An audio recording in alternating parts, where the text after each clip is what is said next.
Eagles just keep adding. And they just signed a sleeper to the Philly defense. Because I've seen enough horror movies to know any weirdo wearing a mask is never friendly.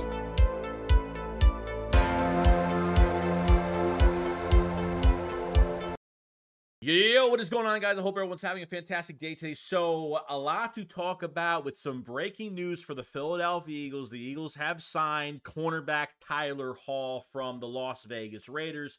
25 years old, played 11 games last year, had a lot of suitors. This guy has his most snaps at the nickel spot on the inside. Not only that, he could play outside, he could play safety. The more hybrid players you have in this scheme, and this isn't even one of them, okay? Because Tyler Hall is a guy that's real twitchy, got a lot of speed, and the guy is pretty physical.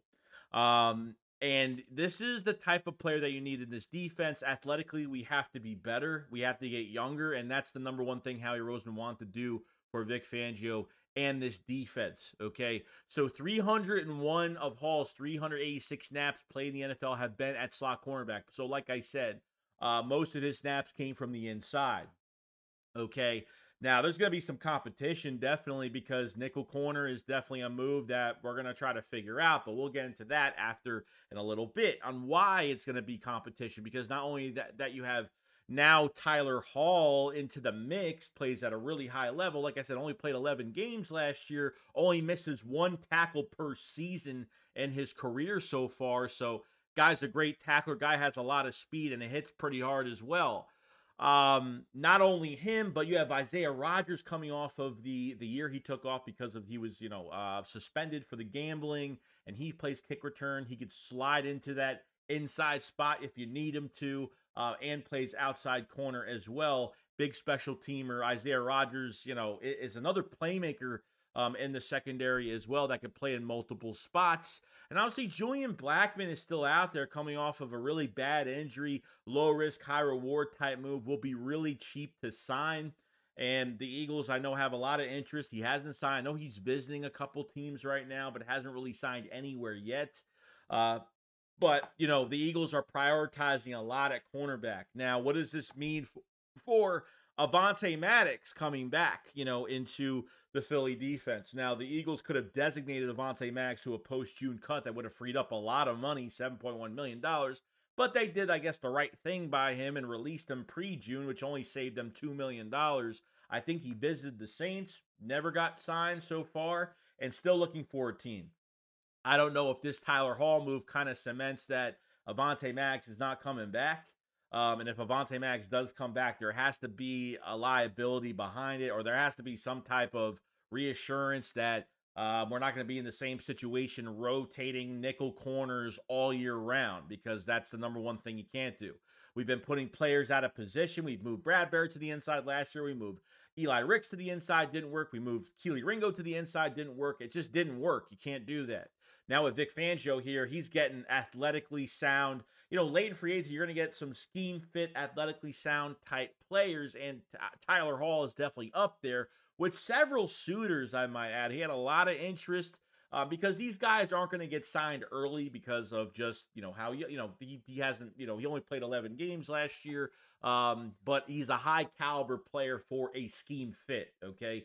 And I think with the amount of guys you got at cornerback, I think depth is perfect right now. Now, I don't think this takes the Eagles out of the first round and getting a cornerback, but, this certainly adds to a lot of depth. This certainly adds to a lot of competition, and Tyler Hall has a really big chance to start at nickel this year. Avonte Maddox could be out the door. I mean, especially with some of these moves that they've been making in the secondary, adding Tyler Hall to the mix kind of maybe solidified the fact that he's not coming back. So we'll see what happens with that down the road. Like I said, Tyler Hall, Julian Blackmon is still out there from the Colts. And you have Isaiah Rodgers added in the mix. You have Avonte Maddox is gone. Zach McPherson is coming off an ACL, so he's got a lot of competition in front of him so far in this secondary. So I think this is a solid move. I think this is a move where, he comes in, he competes, and the more hybrid players you have, the better it is. Sidney Brown is going to be out, probably till late September, early October, something like that. So he's definitely a big loss. But, you never know what you can find out there that's going to fit this defense on a cheaper price and more of a scheme fit. Not the best, like, not an all-pro player added, but because of what as long as Vic Fangio, and what Vic Fangio is really known for is putting players in the right positions to win football games, setting your players up to success, knowing your players' strengths and weaknesses, not setting them up for failure, which we definitely did that plenty of times last year, and that definitely needs to be fixed. But I love the amount of bodies they're adding, and this one right here is you're getting a pure nickel guy, which he has played other positions as well if they need to move him around, which is great.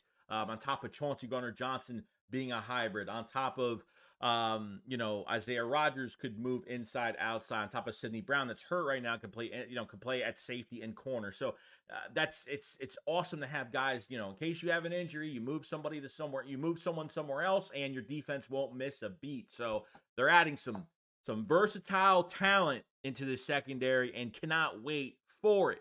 Now, I'm going to go over some news on Justin Simmons. I know we kind of been waiting. He still hasn't signed yet, okay? Adam Kaplan had some things to say on Inside the Birds, which I thought was really interesting. He said the Eagles have interest in Justin Simmons, which we already know.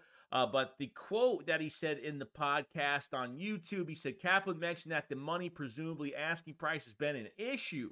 Okay, if that goes down, which is it. Well, if nobody bites, the Eagles have a shot. Okay, it really depends on not Howie Roseman getting him. It really depends on where Justin Simmons wants to go. Okay, I mean they get Justin Simmons. This is a guy that's playing at an all-pro level. His price is definitely going down day by day. As long as you don't hear interest from other teams, as long as it's so quiet, it's good for the Eagles. It's good news for us. I'm not sleeping one more day, okay, until Justin Simmons is signed as a Philadelphia Eagle. I feel like it's a match made in heaven. Justin Simmons respects Fangio, loves his scheme, and they have a really good relationship. So I don't know why he would not want to take his talents to Philadelphia. We know they've been trying to go after a safety right now. There's one other player that they've had interest in at 28 years old. I totally just blanked his name real quick. But nothing compared to what Justin Simmons is as a player going forward. And you know what?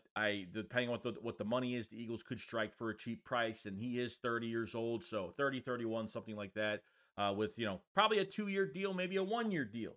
So to have two hybrid guys on the back end, two guys that tackle they're gonna have two ball hawks in the back end. You get that cornerback situation fixed up. You get your defensive line to get some pressure hitting home.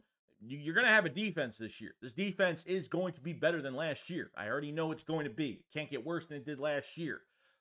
So the Justin Simmons thing is still in the air right now, but it seems very, very promising going forward.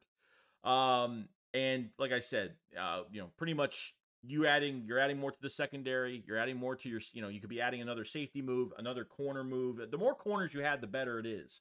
But I think this is where Avonte Maddox is not going to be coming back. I think this is it. I think they gave Avonte Maddox enough time. Maybe the Eagles just don't have any more interest at this point.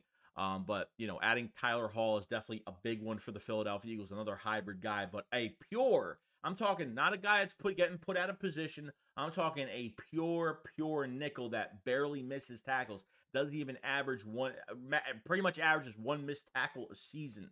That's how good he is.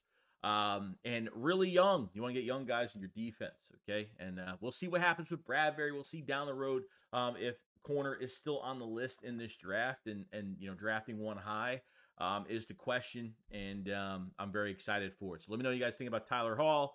Who do you think they should go after next? The Justin Simmons rumors is still happening, still going on, and I'm still going to have a lot of faith. As long as I see the Eagles are going after, they're still interested in adding another safety to make Reed Blankenship the number 3. I feel like Justin Simmons is definitely on the high board right now for them. So you guys have a fantastic day. Make sure you subscribe to the channel for more Eagles news every single day. And I'll see you guys on the next one. Chicks, what up? Follow us. Peace out, guys. Peace.